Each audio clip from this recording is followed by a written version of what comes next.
Imagine a creature with the body of a dragon, a razor-sharp metallic beak, and tentacles made of steel plunging from the sky to snatch its prey. No, this isn't a sci-fi movie. This is the Snallygaster, a terrifying, blood-drinking cryptid that pushed an entire state into absolute panic. Long before modern alien sightings, the residents of Maryland were looking to the skies in pure dread. What started as 1700s German folklore about a Snallygaster or quick spirit suddenly mutated into a living, breathing, mechanical-looking nightmare that dominated front-page news. How did a mythical beast convince a US president to go on a monster hunt? Buckle in, because the story of this metal-tentacled dragon is about to get incredibly wild. So, what exactly was this thing? Witnesses described a massive, flying anomaly, part bird, part reptile. It supposedly had a piercing screech that sounded like a steam locomotive whistle, and a single, glowing cyclops eye right above a razor-sharp beak. But the detail that truly baffled everyone: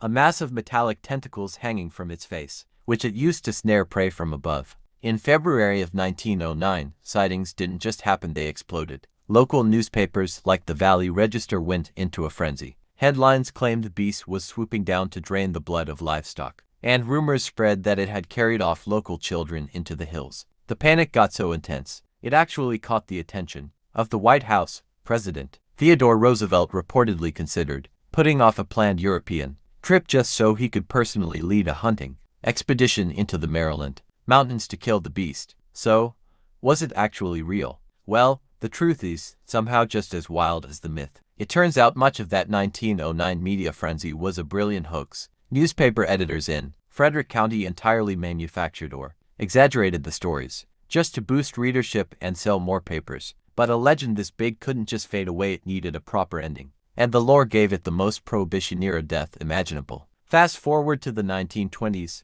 deep in the mountains of Washington County. According to the legend, the Snallygaster was flying overhead when it caught the overwhelming fumes of an illegal outdoor moonshine operation. Overcome by the alcohol vapors, the beast completely lost control, nosedived from the sky, and crashed straight into a massive 2,500-gallon vat of boiling mash. It dissolved entirely. To top it off, federal revenue agents arrived shortly after, found the illegal still, and blew it up, accidentally destroying the only evidence of the monster forever. Real or fake, the Snallygaster remains one of America's most unique, terrifying, and oddly mechanical pieces of folklore. In fact, it's still celebrated in mid-Atlantic culture today, lending its name to massive regional festivals and craft beers. So, what do you think?